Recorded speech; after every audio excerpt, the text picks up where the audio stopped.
2일 후에 여호와의 종 눈의 아들 여호수아가 110세에 죽음에 그들이 그의 기업의 경내 딥나세라에 장사하였으니 딥나세라는 에브라임 산지 가하스산 북쪽이었더라. 이스라엘이 여호수아가 사는 날 동안에 여호수아 뒤에 생존한 장로들 곧 여호와께서 이스라엘을 위하여 행하신 모든 일을 아는 자들이 사는 날 동안 여호와를 섬겼더라. 또 이스라엘 자손이 애굽에서 가져온 요셉의 뼈를 세겜에 장사하였으니 이곳은 야곱이 베크시타를 주고 세겜의 아버지 하몰의 자손들에게서 산 밭이라. 그것이 요셉 자손의 기업이 되었더라. 아멘. 샬롬. 오늘도 하나님의 말씀으로 하루를 시작하신 여러분들에게 하나님의 은혜와 평강이 충만하게 넘치시기를 간절히 축복합니다. 인간사의 여러 가지 삶의 모양, 인생의 여러 일들 앞에 나타나는 우리의 감정들을 표현하는 말들 중에 생사화복, 희로애락 이런 말들이 있죠. 우리 인생을 압축해서 잘 설명하는 그런 말들인 것 같습니다. 이 땅 가운데 생명으로 태어난 기쁨이 있다면 반대로 죽음으로 이 땅을 마치는 슬픔도 있죠. 그러나 사실은 이 슬픔이 우리 믿는 사람들에게는, 그리스도인들에게는 영원한 슬픔이 아니라는 것을 우리가 너무나도 잘 알 것입니다. 오늘 본문의 여호수아도 얼마나 다양한 인생의 사건들이 있었어요. 이제는 모세의 뒤를 잇는 후계자로서 출애굽한 백성들을 이끌고 가나안 땅을 정복한 이 민족의 지도자, 위대한 지도자 여호수아가 110년의 일기를 다하고 하나님께로 돌아가는 그러한 순간을 우리가 같이 보게 됩니다. 여호수아 마지막 말씀인데 큰 은혜의 시간, 또 짧은 시간이지만 그런 귀한 말씀에 나눔이 있는 시간 되기를 축복합니다. 여호수아가 묻힌 이 장소에 대해서 디테일하게 기록하고 있습니다. 여호수아 19장 50절 말씀에 보면 곧 여호와의 명령대로 여호수아가 요구한 성읍 에브라임 산지 딥나세라를 주매 여호수아가 그 성읍을 건설하고 거기 거주하였더라. 이런 말씀이 있어요.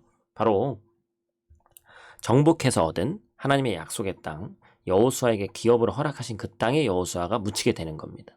이것은 이제 이스라엘의 역사가 정복의 시대에서 정착의 시대로 바뀌었다는 변화의 의미가 있습니다. 물론 그 땅을 다 정복하고 분배의 과정이 마쳤기 때문에 이미 정착의 시대가 시작됐다고 얘기할 수 있지만 상징적으로 여호수아가 이제 그곳에 묻혔다라는 것은 새로운 역사가 시작된다라는 그런 중요한 의미가 있는 것이죠. 그런데 여호수아를 장사 지낸 땅을 설명하고 바로 이어서 31절에는 뭐라고 얘기하고 있어요? 거기에서 여호수아가 이미 죽었지만 여호수아 뒤에 생존한, 그러니까 여호수아의 영향력이 남아있는 그 믿음의 유산과 여호와 하나님을 향한 경외의 정신이 남아있는 그 동안에, 살아있는 동안은 물론이고 죽음 이후에도 그와 함께하며 하나님의 이 역사하심을 목도했던 남은 사람들에게 여전히 그 영향력이 살아있었다는 걸 의미합니다.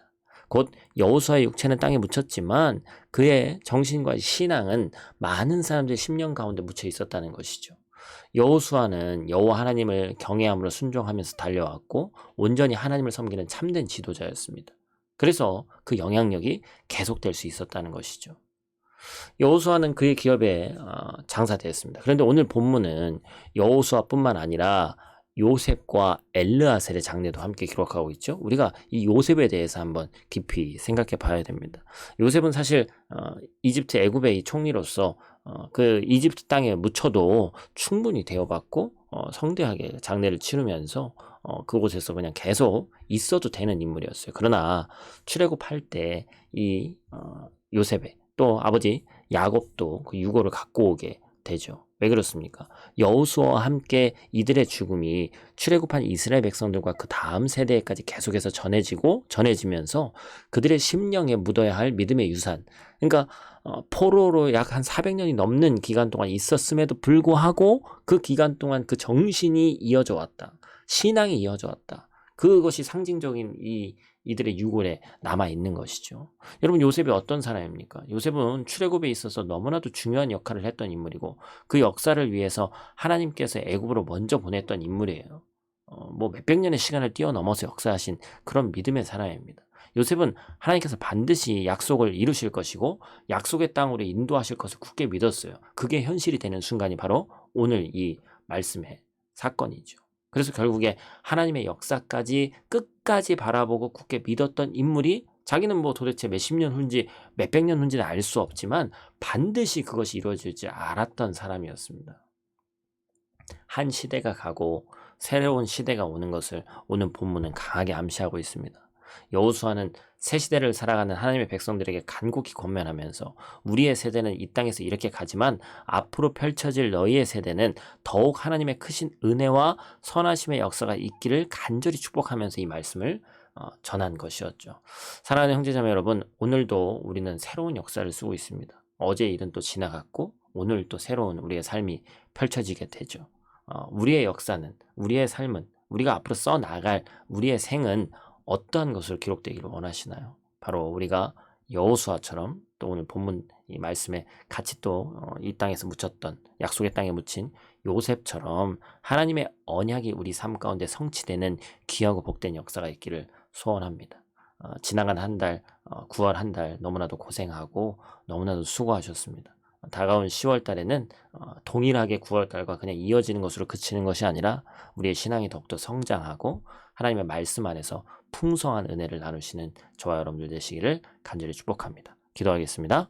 사랑의 아버지 하나님, 여호수아는 그 이름만 남기지 않았습니다. 그의 믿음의 유산과 신앙의 정신을 계승하면서 다음 세대에게까지 거룩한 메시지를 영향 있게 전했음을 우리가 봐서 하나님의 말씀을 통해 알게 되었습니다. 하나님, 하나님의 말씀이 몇백 년의 시간을 뛰어넘어서 역사하시며 영향력을 갖게 하시고 결국에는 성취되는 것을 우리가 보게 하셨습니다. 하나님, 여호수아 말씀을 통해서 받은 은혜가 내 삶 가운데 적용될 수 있도록 도와주시고 하나님의 신실하심과 그 약속은 반드시 성취됨을 깨닫고 살아갈 수 있는 우리 될 수 있도록 도와주시옵소서.